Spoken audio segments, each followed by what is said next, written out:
대법원장이 어떻게 생각하세요? 방금 이야기했습니다. KTX 재판 그 관여 법관이 헌법과 법률에 따라서 양심에 쫓아서 결론을 낸 것입니다.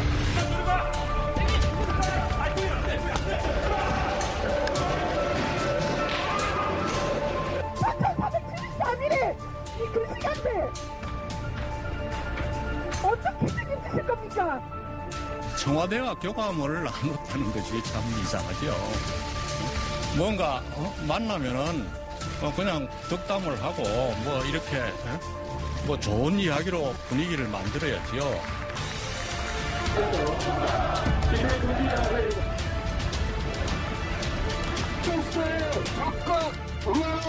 삶이 파탄나고 가정이 깨지고 누군가는 동지를 위해서 몸에 불을 붙였습니다. 이것이 강자 여갑으로부터 약자를 보호한다는 이 나라의 법입니까?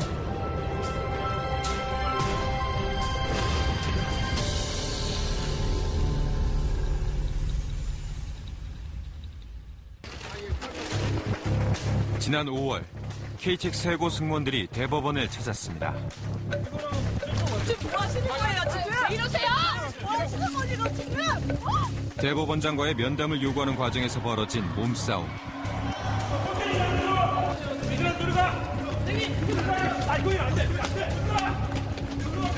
승무원들의 분노에 찬 발걸음에 법원 안이 발칵 뒤집어졌습니다. 잠시지만 대법정을 점거하는 초유의 사태도 벌어졌습니다. 여기서 얘기할 게 예를 들 텐데 여기가 법정이잖아요. 그래서 저희가 여러분들 안 보인다는 지금 상황이 법을 믿을 수 있는 상황이 아니에요. 하시잖아요. 이런 식으로 해서 이날 그녀들이 간절히 알고 싶었던 것은 바로 자신들이 받은 재판의 진실이었습니다. 지상의 스튜어디스라는 화려한 이름과 달리 2년 기한의 비정규직으로 고용되었던 KTX 여승무원들. 2006년 한국철도공사 측에 직접 고용과 정규직 전환을 요구하며 파업을 시작했습니다. 그러나 돌아온 대답은 집단 해고 통보. 결국 2008년 법정 싸움이 시작됐습니다. 1, 2심 재판부는 모두 여승무원들이 철도공사의 근로자가 맞다고 확인해줬습니다. 철도공사 측의 상고로 재판이 대법원까지 올라갔지만 누구도 승무원들의 승소를 의심하지 않았습니다. 그런데 대법원 일부는 오늘 원고인 승무원 측의 승소를 판결한 원심을 깨고 사건을 서울고법으로 돌려보냈습니다. 사법부의 판단마저 저희의 희망을 저버리는 이런 판결을 받게 돼서 최후의 보루라 믿었던 사법부는 결국 그녀들의 목소리를 들어주지 않았습니다. 최종 패소한 여승무원들은 돌아갈 곳도 잃은 채 지금까지 외로운 싸움을 이어가고 있습니다.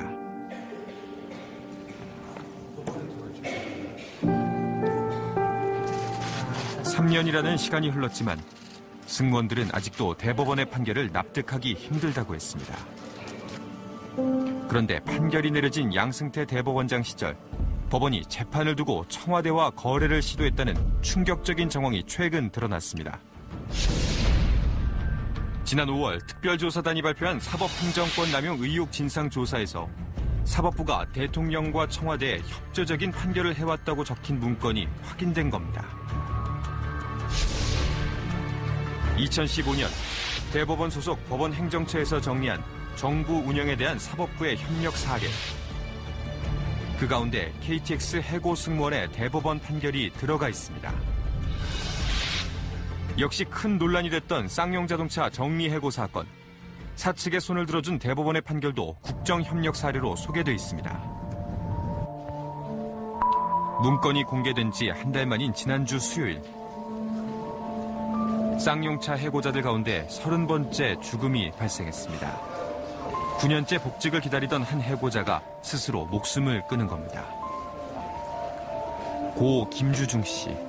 그는 두 아들의 아버지였습니다. 투잡을 해요. 그러니까 어떨 때는 밤 12시에 나가서 아침 6시까지 일하고 잠시 쉬었다가 낮에 또 막노동을 하고 술도 마시지 않고 상당히 성실하게 가정을 지키기 위해서 성실하게 일했다. 최근까지.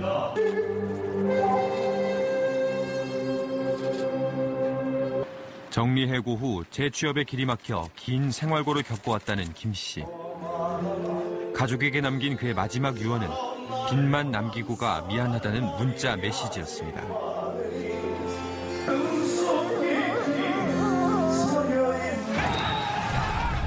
지난 2009년 대규모 구조조정이 이루어졌던 쌍용차 사태. 2,000명이 넘는 노동자들이 하루아침에 직장을 잃었습니다.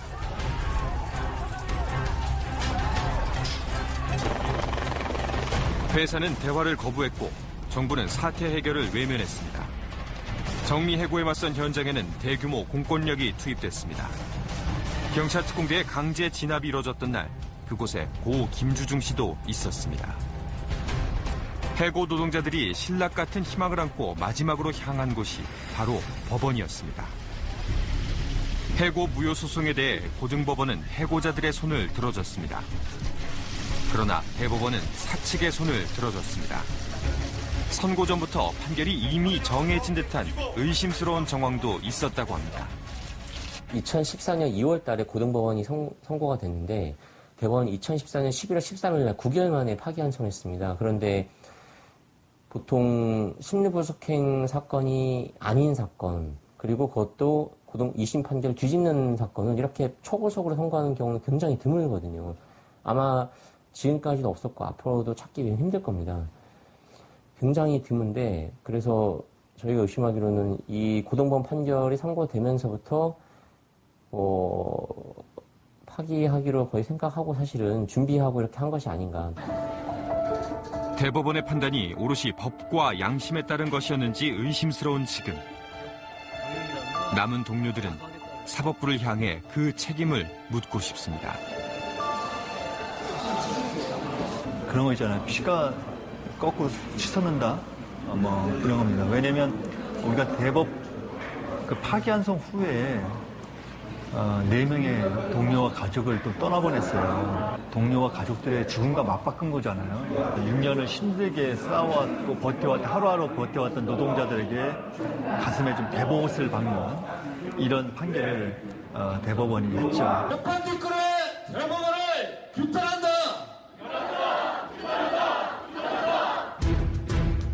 사상 초유의 사법농단 사태에 법조인들도 분노하고 있습니다. 각각 응하여 이들 대법관이 있는 한 대법원의 신뢰는 회복될 수 없습니다. 즉각적으로 사퇴해 대법원을 새롭게 구성해야 합니다.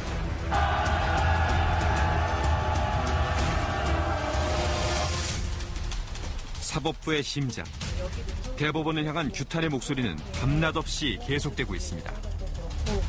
대법원 판결 하나 잘못 내리면 우리 수많은 노동자들이 직장을 잃고 목숨까지 잃는 일들이 생기는 거 아닙니까? 시민들을 볼모로 잡고 노동자의 목숨을 볼모로 잡고 자신들의 이익을 위해서 정치 권력과 거래를 하고자 했던 인간들, 정의를 이야기할 자격이 없고 사법부 독립을 말할 자격이 없는 사람들입니다.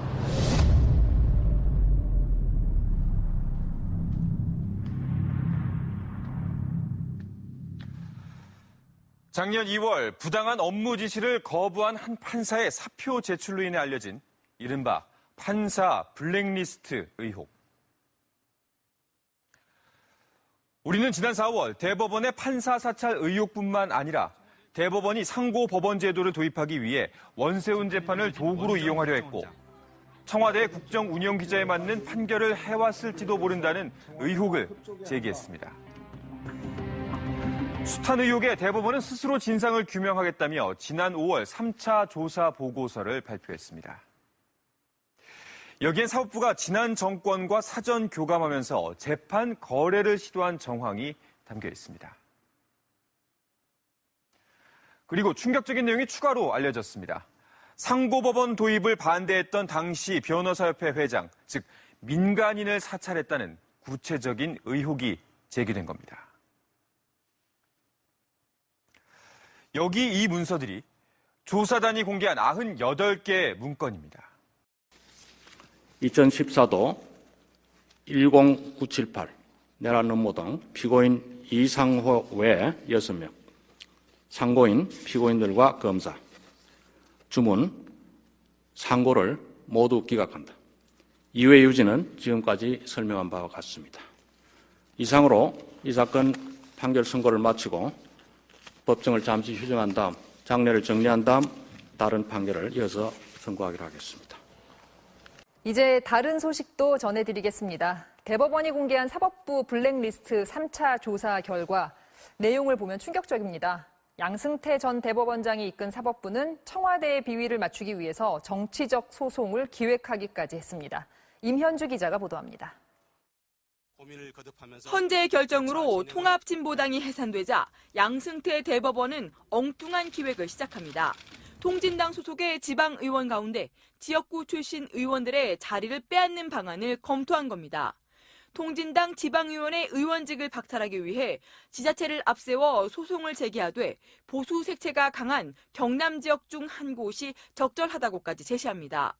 대법원이 지방의회, 그것도 특정 정당의 의원직을 빼앗는데 소송을 기획하고 개입을 시도한 겁니다.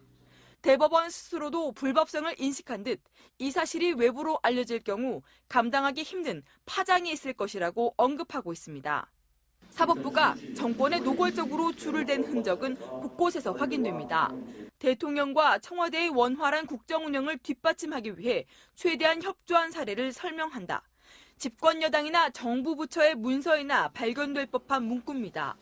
구체적으로는 과거사에 대한 국가배상 제한과 통진당 이석기 판결, KTX 승무원 관련 판결, 전교조 판결 등이 법원행정처가 대통령과 청와대를 뒷받침한 사례로 적시됐습니다.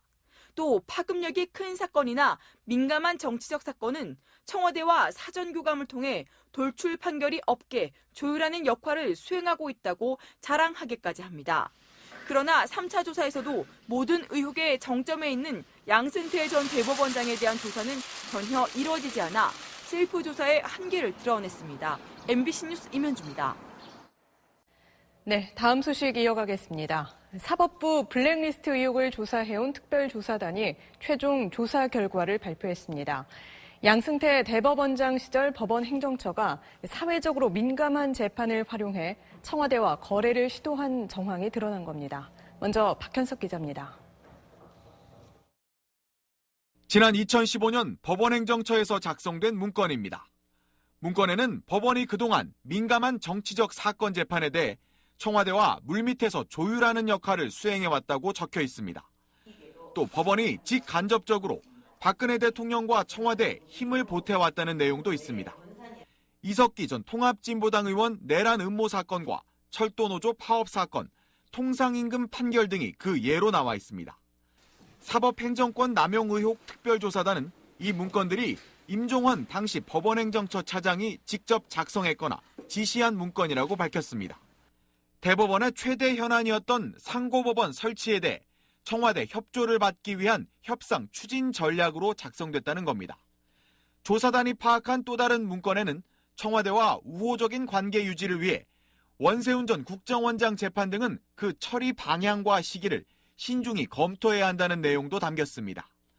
또 상고법원 설치가 무산될 경우 더 이상 유대는 없다고 청와대를 압박해야 한다는 문구도 발견됐습니다.